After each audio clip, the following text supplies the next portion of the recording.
अवनी एक काम करो, गाड़ी को रिवर्स गियर में लगाओ।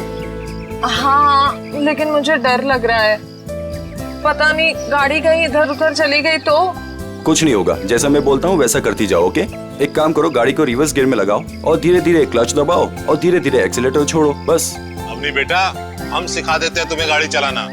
रमेश को तो वैसे भी ठीक से नहीं आता है। अरे काका, आप साइकिल चलाना तो ठीक से जानते नहीं है, गाड़ी क्या चलाएंगे? हाँ काका आप ही सिखा दीजिए तो अच्छा है, ये तो सारा दिन फोन पे लगे रहते, मेरी तरफ ध्यान भी नहीं देते। अच्छा एक काम करो, गाड़ी को रिवर्स गियर में लो। हाँ हेलो,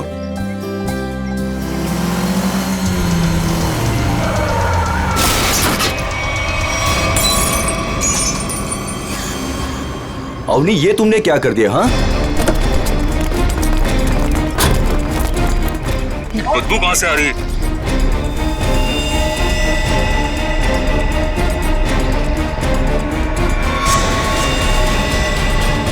इसके अंदर लाश कहाँ से आ गई? इसमें से बदबू भी कितनी आ रही है?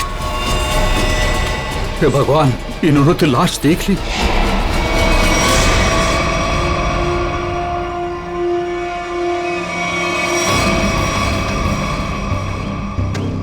इस मूर्ति का बेस तो एकदम अच्छे से बनाया गया है, कोई लापरवाही की गई ऐसा लगता तो नहीं है।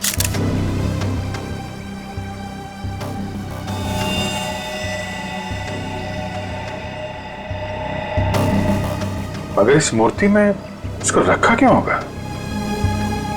और वो भी ऐसे चहल पहल वाली कॉलोनी के बीच में रखी गई मूर्ति, वो भी ऐसे कॉलोनी के बीचों बीच जहाँ पे इतनी चहल पहल है।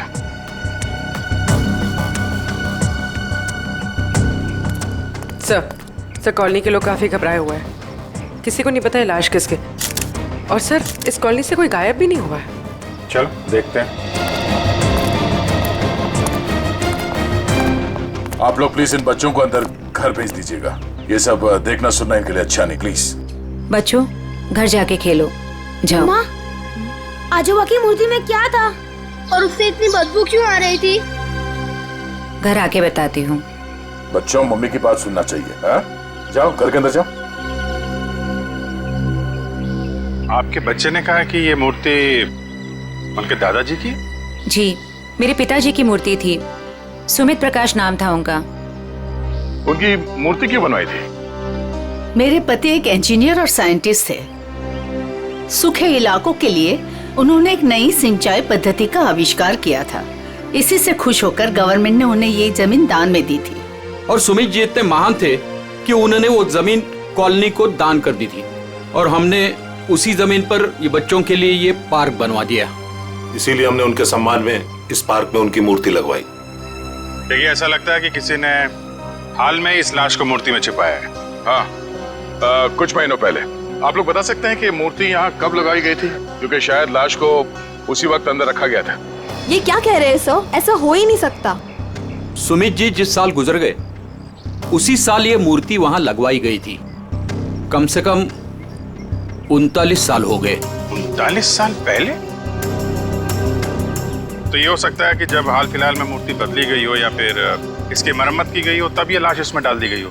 जी नहीं, जब से ये मूर्ति लगवाई गई है तब से ना इसकी मरम्मत हुई है और ना इसे बदला गया। ऐसे कैसे हो सकता है? कुछ महीनों पहले मरे हुए आदमी की लाश इतनी पुरानी मूर्ति के अंदर कैसे हो सकता है? शायद ऐसा हुआ हो कि रात के अंधेरे में ये काम हुआ हो और आप लोगों को पता नहीं चला। पूर्वी जरा वॉचमैन से पता करना। सर इस कॉलोनी में करीब 200 फैमिलीज रहती है। अगर किसी ने रात को पुतला बदला होता, किसी ने तो देखा होता, लेकिन यहाँ तो किसी ने कुछ देखा ही नहीं। सर यहाँ पर 2 वॉचमैन हैं, एक दिन में ड्यूटी करता है और एक रात में, और दोनों का ही कहना है कि किसी ने भी मरम्मत का काम होते हुए नहीं देखा। कमाल है, अगर कोई काम हुआ नहीं है तो फिर ये लाश मूर्ति के अंदर आई कैसे?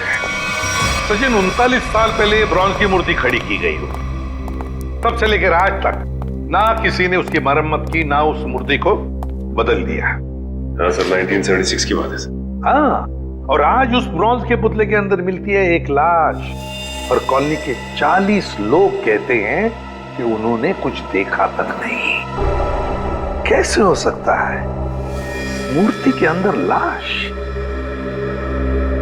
2 ही तरीके आते हैं मेरे दिमाग में। एक, या तो पुरानी मूर्ति के अंदर लाश रखी या फिर नई मूर्ति बनाकर उसके अंदर लाश डालकर उस नई मूर्ति को पुरानी मूर्ति की जगह रखी गई और पुरानी मूर्ति गायब कर दी गई होगी। सर लेकिन ब्रॉन्ज की नई मूर्ति बनाने के लिए तो कई दौर से गुजरना पड़ा होगा। पहले तो उसने प्लास्टर ऑफ पेरिस का ढांचा तैयार किया होगा, फिर उस ढांचे से उसने नया सांचा तैयार किया होगा, और फिर कम से कम 1200 डिग्री सेल्सियस पे उसने उस ब्रॉन्ज को पिघला कर उसमें डाला होगा, और फिर उसके टुकड़े किए होंगे। टुकड़ों को फिर वेल्डिंग करके जोड़ा गया होगा, फिर मूर्ति तैयार होगी तो उसे खड़ा कर दिया गया होगा। ये कुछ चुटकी भर में थोड़ी होता है, बहुत टाइम लगा होगा, बहुत टाइम लगा होगा। और सर लाश को मूर्ति में रखा गया होगा, मूर्ति को कॉलोनी में लाया गया होगा और फिर पुरानी मूर्ति की जगह रखा गया होगा। पूर्वी इतनी बड़ी मूर्ति कोई गोदी में उठाकर तो नहीं ला सकता, उसे लाने के लिए ट्रक या फिर कोई बड़ी गाड़ी लाई होगी, उसके साथ साथ उसे खड़े करने के लिए क्रेन लाया गया होगा। इतना सब अगर हुआ है फिर भी कॉलोनी के लोग कहते हैं कि उन्हें कुछ मालूम नहीं, ऐसा कुछ हुआ ही नहीं। सर फिर तो पहला वाला तरीका इस्तेमाल किया गया होगा सर। बॉडी को कॉलोनी में लाया गया होगा और फिर मूर्ति में रख दिया गया होगा। पंकज, मूर्ति को लेटाया गया होगा, उसके बाद उसके अंदर लाश को रखा गया होगा और फिर उसे खड़ा भी किया होगा। कैसे हो सकता है, कैसे हो सकता है ये? सर इतना अजीब तरीका लाश को ठिकाने लगाने का, खूनी को ये सब करने की जरूरत क्या थी? वही तो, इतनी तकलीफ क्यों? लाश को ब्रॉन्ज की मूर्ति के अंदर ही क्यों? कोई ना कोई वजह तो जरूर होगी, पर है कौन ये? है कौन ये? लाश है किसकी? कैसे मरा है? मरा या मारा गया? इस आदमी की उम्र 45 साल है और इसकी मौत इसके सर पे लगी चोट की वजह। अरे sir sir sir sir Hindi में बोलेंगे तो मुझे भी समझ में आएगा। क्या बोल रहे हैं? इस आदमी की उम्र 45 साल है और इसकी मौत इसके सर पर लगी चोट की वजह से हुई है। ये हुई ना? Thank you. और कुछ और बता सकते हैं? कोई जादू है, चुटकी बजाऊंगा हो जाएगा? अरे कोई जादू है जो चुटकी बजाऊंगा सब कुछ हो जाएगा? मन तो करता है चुटकी बजा दूं और ये आदमी गायब हो जाए। क्या बोले तुम? मतलब मैं कह रहा था सारुंके साहब, आप चुटकी बजा दे तो केस सॉल्व हो जाएगा। कितना किया है, ये तो कुछ भी नहीं है। हाँ लेकिन अभी मेरा चुटकी बजाने का मूड नहीं। ठीक है तो मैं उधर बजा लेता हूँ चुटकी। किधर चले जाते हो? हाँ देखिए आप, तारिका जी।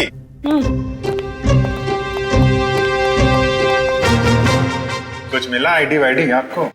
ना आईडी ना वॉलेट, कुछ नहीं। और ये कपड़ों की हालत देखो। भाई साहब बज गई चुटकी। लेकिन मैं आपको एक चीज बता सकती हूँ। अरे वाह, अब बजी चुटकी। मुझे मालूम था तारिका जी, आप मुझे कभी निराश नहीं करेंगे। बताइए। मैं आपको ये बता सकती हूँ कि ये लाश कितने समय तक उस मूर्ति में थी। अच्छा, कितने समय से?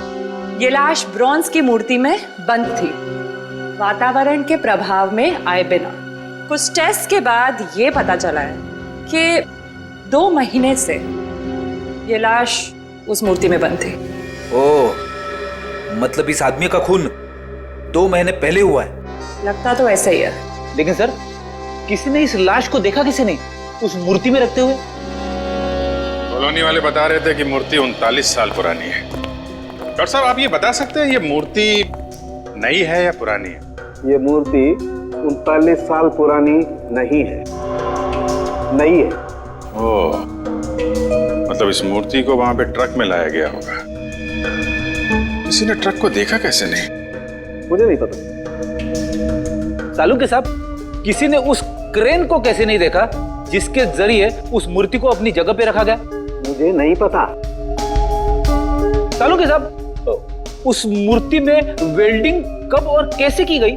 मुझे नहीं पता, मुझे नहीं पता, मुझे नहीं पता। ठीक है सर, मुझे लगता है लाश की गंध की वजह से सालूम के साहब का दिमाग खराब हो गया है। क्या बोल रहा है, क्या बोल रहा है, क्या बोल रहा है, क्या बोल रहा है? देखो मुझे परेशान मत करो, मुझे इस लाश का चेहरा भी बनाना है। Don't disturb me. सर आपसे कोई सवाल नहीं करेंगे, आप चेहरा बनाइए। चलो एक बात तो ये पता चल गई कि मूर्ति नहीं है और किसी ने उसमें लाश रखी है। और कैसे सर? कैसे और कब का पता बाद में लगाएंगे, पहले ये पता लगाना है कि ये नई मूर्ति बनाई किसने।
दुकान में तो कोई नहीं दिख रहा। वाह, एक खूबसूरत लड़की मेरे दुकान पे। सीआईडी से हूँ मैं। तो क्या हुआ? लगता है तुम्हारा दिमाग ठिकाने पे नहीं है मिस्टर कुमार। क्या? कुमार? मैं किसी कुमार सुमार को नहीं जानता और न मैं कुमार सुमार हूँ। तुम निशित कुमार नहीं हो जिसकी ये दुकान है? ओह, इस दुकान के पहले वाले मालिक निशित कुमार, उनकी बात कर रही है ना? पहले वाला मालिक? हाँ, निशित कुमार का 2 महीने पहले खून हो गया।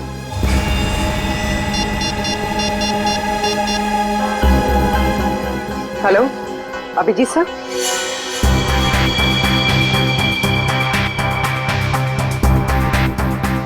तारिका, बन गया ना चेहरा? तो इन्होंने ये दुकान निशित कुमार से खरीदी है और 2 महीने पहले उनका खून हो गया। 2 महीने पहले की वो लाश थी ना जो उस मूर्ति में से मिली? हाँ सर, लाश। हाँ लाश। आप ये बताइए कि निशित कुमार के बारे में और क्या जानते हैं आप? सर मुझे ज्यादा पता नहीं है। उनकी माली हालत भी ठीक नहीं थी और कई सालों से उनके पास कुछ काम भी नहीं था। उनके घर का एड्रेस देना। वो घर में अकेली थी।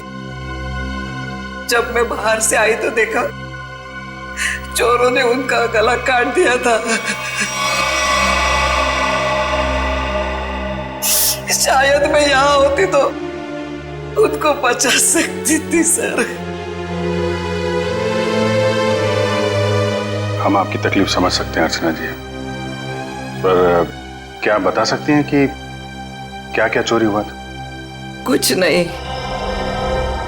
चुराने के लिए आई ही क्या घर में? कुछ नहीं था और अब भी नहीं है। आपके पति जो मूर्तियां बनाते थे वो किनके लिए बनाते थे? मेरा मतलब है उनके क्लाइंट्स कौन कौन थे? मुझे पता नहीं, लेकिन उनकी सारी चीजें वो अलमारी में रखते थे। हम वो अलमारी देख सकते हैं? जी। अलमारी देख लो जरा।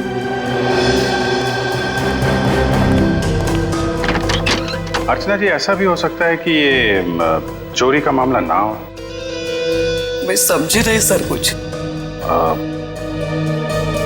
निशित जी का कोई दुश्मन भी था जो उनकी जान लेना चाहता हो? सर मामूली सा शिल्पकार, उनका दुश्मन कौन हो सकता है?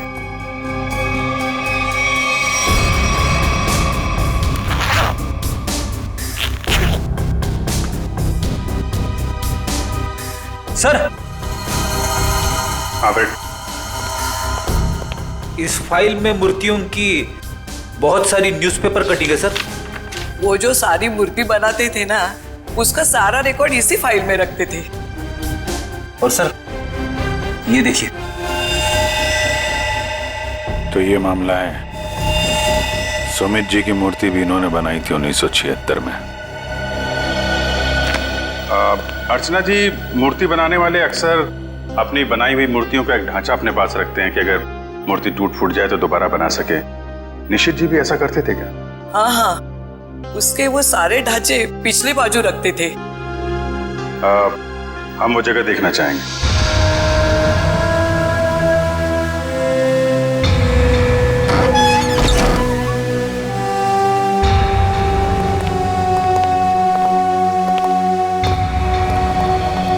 सर, आप सब देख रहे हैं ना, ये उनकी पूरी जिंदगी की कारीगरी है।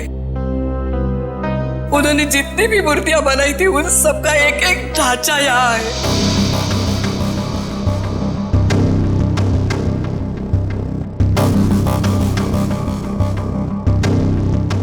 वो वाला नहीं दिख रहा है? कौन सा वाला? वो सुमित जी की जो मूर्ति का ढांचा है, वो उस तरफ होना चाहिए।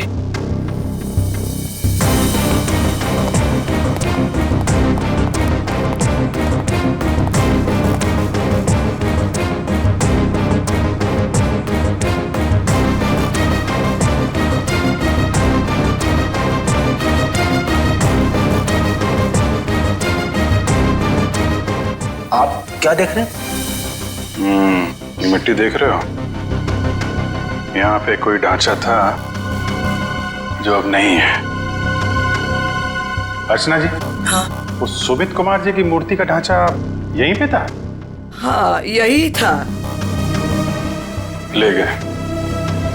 सर, आपका मतलब उन चोरों से थे नहीं?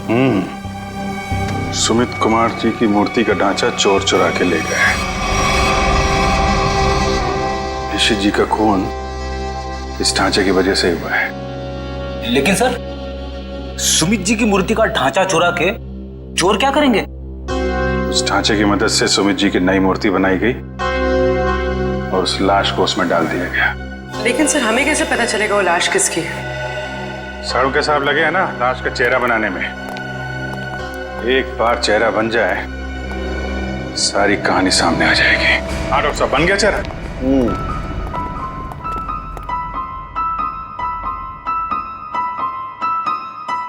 ये देखो बॉस, ये है वो मरा हुआ आदमी। क्या? ये कैसे हो सकता है? डॉक्टर साहब, ये क्या मजाक है? भाई साहब, मैं मजाक नहीं कर रहा हूँ, यही है उस आदमी का चेहरा, ऐसा ही दिखता है वो। मैं जानता था, मुझे बिल्कुल पता था ये कुछ ऐसा करेंगे जिससे सारा केस उलट जाए। क्या बात कर रहे हो यार तुम? मैं ऐसा क्यों करूंगा? क्या हो गया तुम्हें? अभिजीत, ये क्या कह रहे हो तुम? ये उसी आदमी का चेहरा है। सर, मजाक क्यों करेंगे? क्योंकि डॉक्टर साहब ने जो चेहरा बनाया है वो मूर्ति का चेहरा है। सुमित जी का चेहरा है जो 39 साल पहले मर चुके हैं। इस चेहरे में सिर्फ मूंछ लगाना बाकी है। क्या बात कर रहे हो? ये आप बताइए, आपने बनाया है चेहरा? मैंने तो वही बनाया है जो मुझे खोपड़ी ने बताया। मैंने तो मूर्ति देखी भी नहीं है यार। तो आप देख लीजिए, ये मूर्ति है। ये तो वाकई वही चेहरा है जो मैंने बताया। ऐसा कैसे हो सकता है? सर, ये आदमी 39 साल पहले मर चुका है। आज जिंदा होता तो 80 साल का होता। और आपने कहा था ना कि ये मरा हुआ आदमी 45 साल का है। कैसे पॉसिबल है? आई एम सॉरी बॉस, मुझे छुट्टी चाहिए। वो आप देखो सर। पहले हम ये पता लगाने की कोशिश कर रहे थे कि लाश को मूर्ति में रखा कैसे गया। अब हमें यह पता लगाना है कि सुमित जी की लाश सुमित जी की मूर्ति में आई कैसे और क्यों।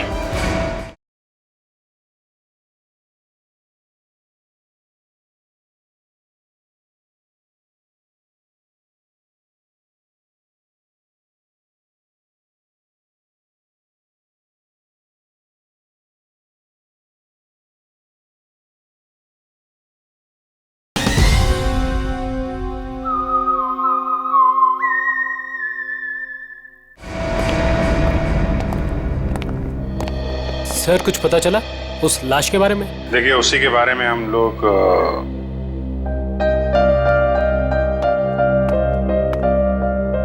बच्चों, हमें आपकी नानी और मम्मी से कुछ जरूरी बात करनी है। और बातें ऐसी हैं जो आप लोगों को नहीं सुननी चाहिए। तो आप लोग प्लीज अंदर जाइए। क्यों? हम क्यों नहीं सुन सकते? ये बड़ों की बातें हैं, बच्चों का कोई काम नहीं। हमें पता है, हमारे आजोबा की मूर्ति में से लाश मिली है ना। आप उसी के बारे में बात करने आए हो ना? हाँ, और कुछ जरूरी बातें हैं। आप लोग अच्छे बच्चे हो ना? हो ना?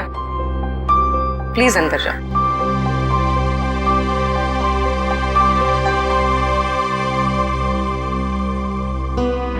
सर बताइए ना, क्या पता चला आप लोगों को? एक्चुअली इस केस की जांच को लेकर हम थोड़ी उलझन में हैं और हमें लगता है कि आप सुलझा सकती हैं इस उलझन को। कैसी उलझन? और मैं कैसे सुलझा सकती हूँ? दरअसल ये सब हमारे परिवार वाले जैसे ही हैं। जब से शादी करके आई हूँ इसी कॉलोनी में रह रही हूँ। ये लोग सब कुछ जानते हैं। आपको जो कुछ भी कहना है इनके सामने कह सकते हैं। ठीक है। आपके पति सुमित जी को गुजरे हुए करीब 39 साल हो गए, है ना? लेकिन सुमित जी की मूर्ति में से हमें जो लाश मिली है वो सुमित जी की है।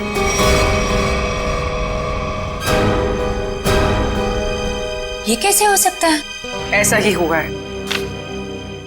ये देखिए।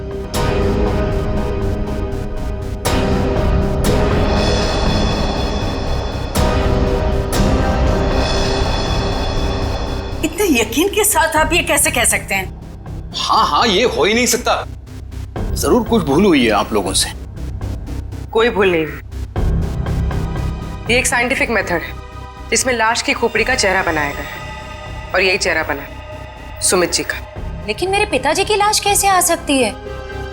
ये मुमकिन नहीं है। वही तो, लाश की उम्र करीब 45 साल की है। आपके पिताजी जिंदा होते तो 80 साल के ऊपर के होते। अब बात यह है कि 80 साल का आदमी 45 साल का कैसे हो गया? ये मैं कैसे जान सकती हूँ? अब आपको नहीं पता तो हमें कैसे पता होगा? चेहरा तो बिल्कुल आपके पति का ही है। सर, उनकी मौत के बाद उनका अंतिम संस्कार मैंने ही किया था। अगर किसी ने लाश बदल दी हो या कहीं किसी तरह वो जिंदा भी होते तो भी 80 साल का इंसान 45 साल का हो ही नहीं सकता। वही तो, यही बात हमें परेशान कर रही है। अच्छा, आपके परिवार में कोई ऐसा आदमी था जो बिल्कुल सुमित जी से मिलता जुलता हो? नहीं, जब से मैं उन्हें जानती हूँ या जब से मेरी शादी हुई है मैंने तो ऐसा किसी को नहीं देखा जो उनकी तरह दिख रहा हो। चूंकि उस मरे हुए आदमी का चेहरा हूबहू आपके पति से मिलता जुलता है और उन दोनों में कोई संबंध है या नहीं, ये जानने के लिए मालती जी हमें आपकी थोड़ी मदद चाहिए। कैसी मदद? अगर आपको बुरा ना लगे तो हमें आपका डीएनए उस मरे हुए आदमी से मिला के देखना होगा। यही एक तरीका है सच्चाई को जानने का।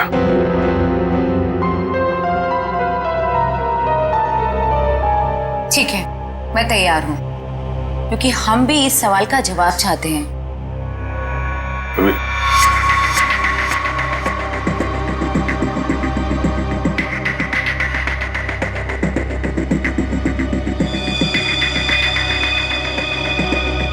Thank you. हम फिर मिलेंगे, पर तब जब आपके साथ मिलेंगे। आता रेखा जी, डीएनए रिपोर्ट आ गई? पार्शियल मैच है। क्या पार्शियल मैच है? देखा, इसका मतलब सालू के गलत नहीं था बॉस। ये आदमी सुमित के परिवार का ही। बाप का डीएनए बेटी में भी है और इस मरे हुए आदमी में भी। निश्चित रूप से ये आदमी सुमित के परिवार का ही कोई है। अगर ये सुमित का रिश्तेदार है तो किसी ने इसे पहचाना कैसे नहीं? कोई तो होगा जो इसे पहचानता। ये बड़ी चौंकाने वाली बात है। आपने जो इसका चेहरा बनाया था उसकी फोटो हमने अखबार में भी भेजी, लेकिन ऐसा कोई भी आदमी सामने नहीं आया जो इसे पहचानता हो। अगर ये इसी शहर में था तो किसी ने तो इसे देखा होगा, कोई तो होगा इसके पहचान वाला। तारिका जी, आप तो जीनियस हैं। ऐसे क्या कह दिया मैंने? केस सॉल्व कर दिया है। हो सकता है ये आदमी इस देश का हो ही ना, हो सकता है कि मरने से कुछ समय पहले इस देश में आया। ओह, इसीलिए किसी ने इसे पहचाना नहीं। हाँ, पिछले 2-3 महीने की इमिग्रेशन रिपोर्ट्स चेक करनी होंगी हमें। पंकज, आज के अखबार में मैंने अपना राशिफल देखा। जानते हो क्या लिखा था उसमें? क्या था सर? बहुत जल्द नौकरी में बदलाव होगा। इसका मतलब जानते हो? हाँ सर, ये तो बहुत दुख की बात है। आपका डिमोशन होने वाला है। आपकी पोस्ट तो मेरे से भी नीचे होने वाली है। क्या बोलता है? अरे इसका मतलब है मेरा बहुत जल्द प्रमोशन होने वाला है। हाँ, पिछले 1 हफ्ते से मुझे ऐसा ही लग रहा है। लेकिन मुझे ऐसा नहीं लग रहा है। क्यों? सर अभिजीत सर ने बिल्कुल सही पता लगाया सर। इमिग्रेशन रिकॉर्ड से उस मरे हुए आदमी का चेहरा मैच कर रहा है सर। गुड, मिला है सर।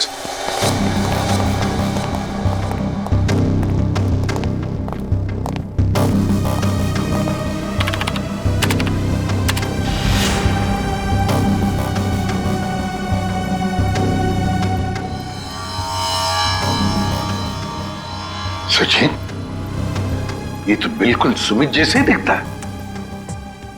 इसका नाम ब्रेंडन है, उम्र 45 साल और 2 महीने पहले यूके से आया था सर। मतलब आते ही मौत हो गई उसकी। सर, इसका नाम तो अंग्रेजों जैसा है पर लगता है इंडियन है। इस ब्रेंडन का घर का पता, फोन नंबर कुछ है? हाँ सर, जरूर। पूर्वी, इस नंबर पे फोन करो। घर का ही फोन नंबर होगा ही। उसके माता पिता से बात करो, मगर सावधानी से। शायद उन बेचारों को पता भी नहीं होगा ब्रेंडन के साथ क्या हुआ है। और देखो बातचीत में कुछ पता चलता है क्या इस ब्रेंडन के बारे में। सर। हाँ सर, मैं सीआईडी छोड़ रहा हूं। अब और बर्दाश्त नहीं होता, मैं पागल हो जाऊंगा। क्यों? ऐसा क्या हो गया? इस केस में बहुत कंफ्यूजन है और सबसे बड़ी बात तो यह है कि वह आदमी अंग्रेज निकला। मेरा दिमाग फट जाएगा सर। मैं भी छुट्टी पे जा रहा हूं, सालू के साथ के साथ। अभी जाओ, अभी जाओ, इसी वक्त बोरिया भी सरा बांधो, निकल जाओ सीआईडी से, जाओ। और कुछ समय बिताओ अपनी बीवी के साथ, शायद कुछ अकल आ जाएगी। जाओ। सर, आपका राशिफल तो सही निकला। नौकरी में बदलाव मतलब आपका रेजिग्नेशन, इस्तीफा।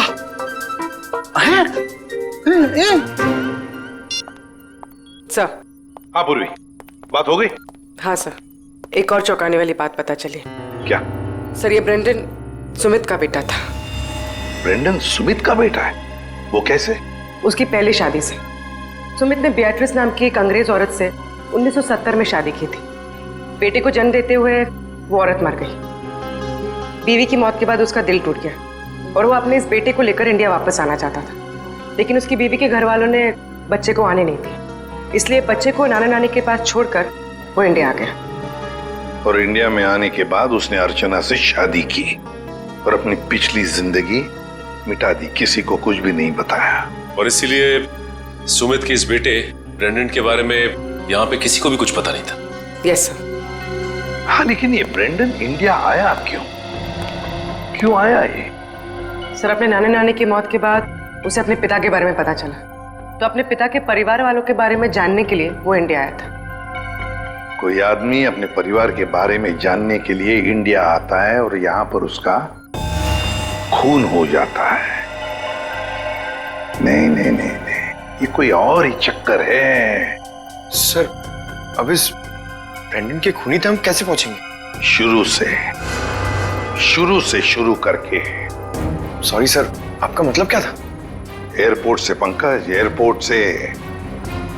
जैसे ब्रेंडन एयरपोर्ट पर उतरा, पता लगाएंगे वो कहां गया, कैसे गया, किससे मिला।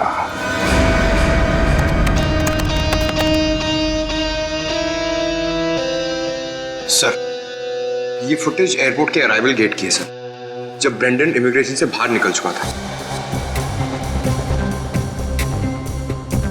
सर, ये रहा ब्रेंडन, ये कैप वाला आदमी ब्रेंडन से मिलने आया। कैप की वजह से इसका चेहरा ठीक से दिख नहीं रहा। जरा जूम करो उस पर।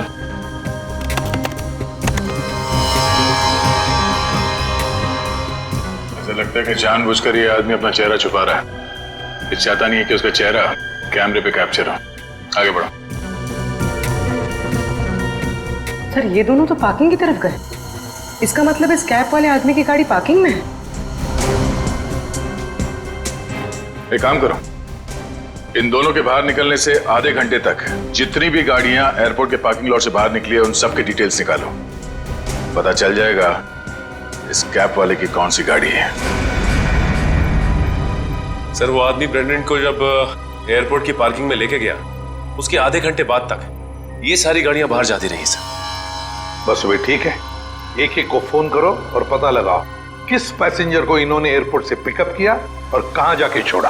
हेलो जी, मैं सीआईडी से इंस्पेक्टर सचिन बोल रहा हूँ। अच्छा, ये बताइए कि 15 फरवरी को आपकी कार इंटरनेशनल एयरपोर्ट पे गई थी किसी को छोड़ने के लिए? आप क्या करने गए थे? किसी को छोड़ने गए थे? मिसेस आंचल कुमार। ओके पूर्वी। Okay okay. क्या? किसको छोड़ने गए थे? Peter Frank. अच्छा, ये कौन सी फ्लाइट से आए? ओके।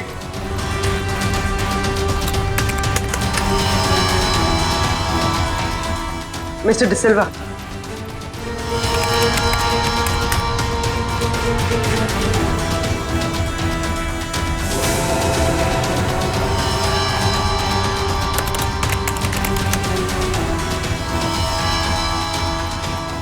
ओके पूर्वी, अब बचा है सिर्फ एक नंबर, ये VH 543259। और सर, ये नंबर किसी मिस्टर अनिल के नाम पे, जो कि लोनावाला के बंगलों पे रजिस्टर्ड है सर। लेकिन ये आदमी फोन नहीं उठा रहा है सर। फोन नहीं उठा रहा है? लगता है ये अनिल ही पिकअप करने आया था ब्रेंडन को एयरपोर्ट पर। सर, कहीं इस अनिल ने ही तो ब्रेंडन का खून नहीं किया? हो सकता है पूर्वी, एक बात तो पक्की है, इस अनिल का जरूर कोई ना कोई संबंध है ब्रेंडन के खून के साथ।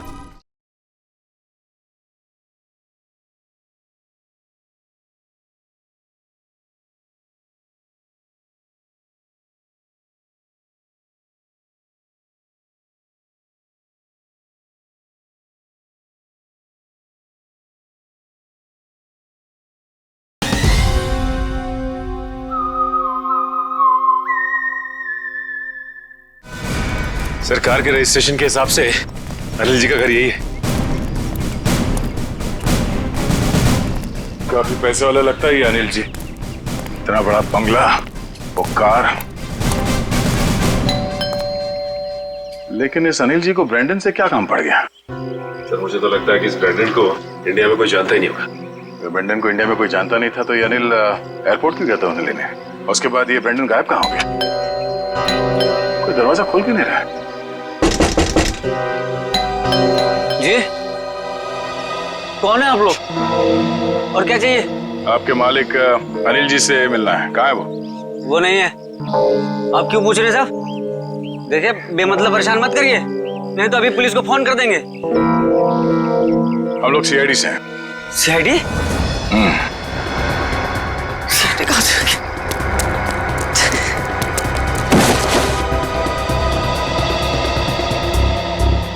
अब ये हमारे किसी काम का नहीं है।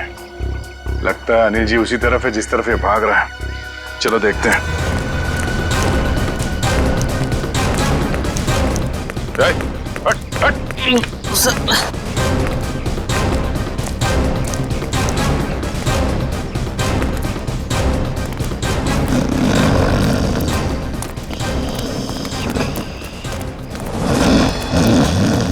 लगता है यही अनिल जी है। अनिल जी, मालिक और नौकर एक साथ शराब पी रहे थे यहाँ पे। अनिल जी, अनिल जी, जी। हम ये जानने आए कि कुछ महीने पहले आप ब्रेंडन को एयरपोर्ट से लेकर कहाँ गए थे? एयरपोर्ट?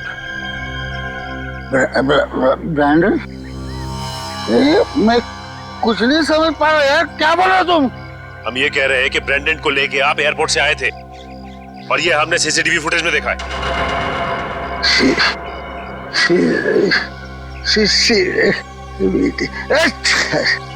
अनिल जी, आपकी कार कौन सी है?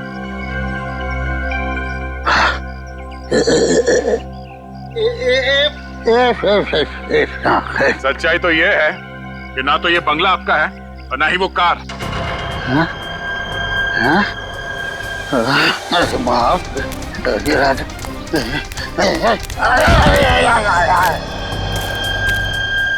अब सच बताओ।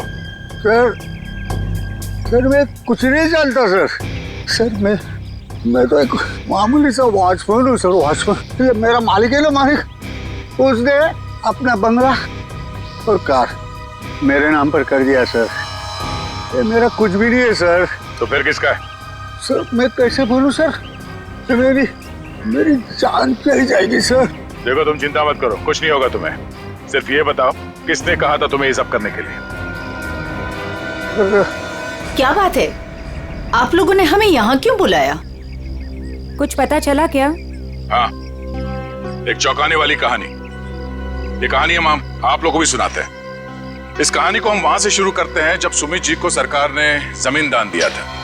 उस जमीन में सिर्फ एक छोटा सा गार्डन नहीं था, बल्कि वो जमीन भी था जिसपे आज मॉल बना हुआ है आपके कॉलोनी के पीछे।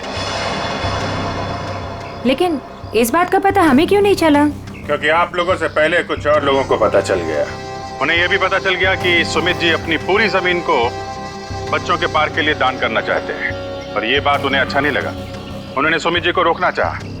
जब सुमित जी नहीं माने तो उनका खून कर दिया। क्या? जी हाँ, सुमित जी का एक्सीडेंट कोई एक्सीडेंट नहीं था।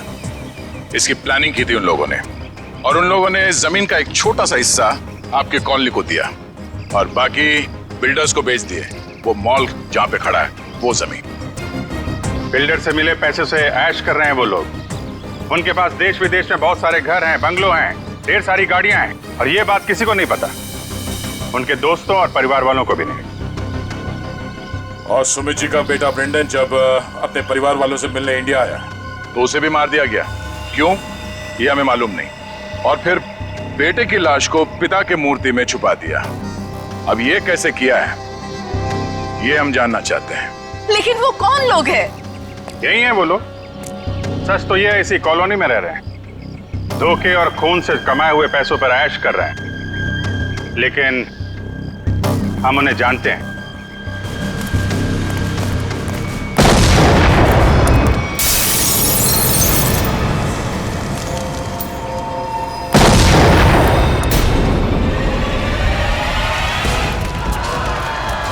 अजय, अजय आपको पीछे आइए जल्दी।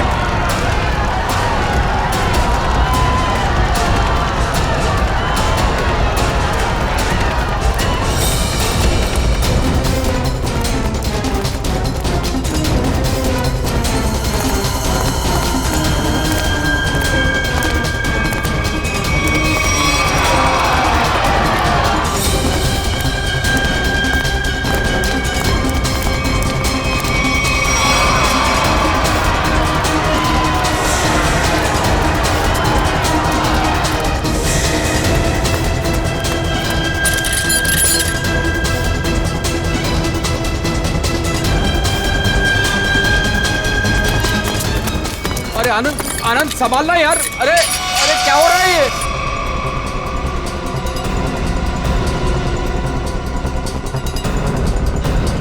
कहाँ भाग रहे हो?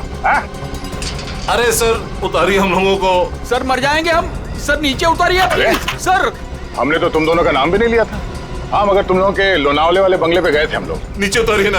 अरे तुम लोग तो वैसे ही गिरे हुए आदमी हो। सुमित जी और ब्रेंडन का खून किया तुम लोगों ने। नहीं नहीं सर, वैसे हमें पता चल गया, तुम लोगों को मालूम पड़ गया था कि तुम्हारे करतूत के बारे में हमें पता चल गया। सर नीचे उतारिए प्लीज। इसलिए कॉलोनी वालों की जान को नुकसान पहुंचा है, हाँ? और अब उसका भगदड़ का सहारा लेके भाग रहे तुम लोग। सर उतारिए हमें। सर नीचे उतारिए प्लीज। नीचे उतारिए ना मर जाएंगे सर। सर नीचे उतारिए ना। से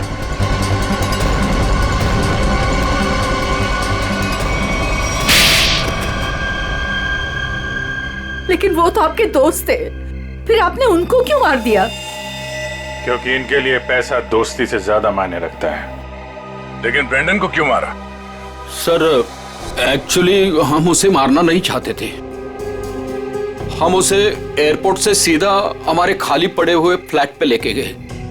हमने सोचा था हम उसके बाप के मरने की झूठी कहानियां सुनाकर उसको यूके वापस भेज देंगे, और उसने हमारी वो बातें सुन ली थी जिसमें हमने सुमित को मारने का जिक्र किया था।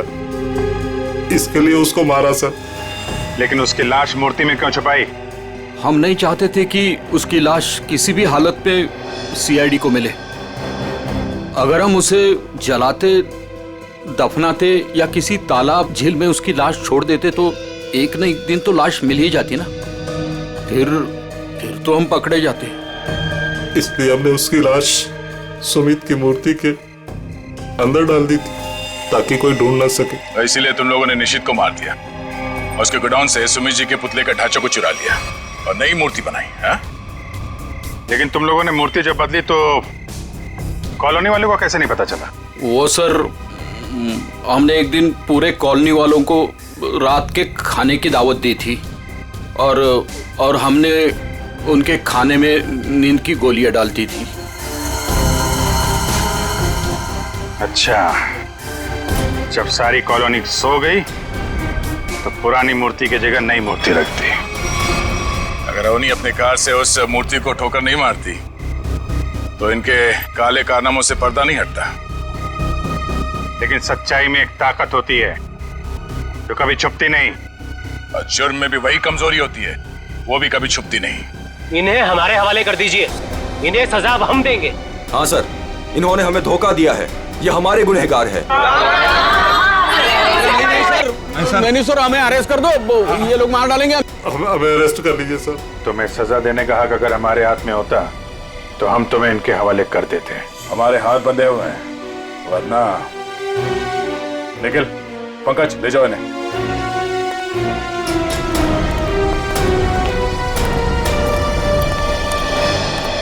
बेटा, आप लोगों का बहुत बहुत शुक्रिया कि आप लोगों ने ये गुत्थी सुलझाई और छिपे हुए गुनहगारों को पकड़ लिया। ये तो हमारा फर्ज था, लेकिन हम पूरी कोशिश करेंगे कि मॉल की जमीन भी कॉलोनी को वापस मिल जाए। आपके पति का जो सपना था वो पूरा होके ही रहेगा। खुश रहो बेटा, खुश रहो।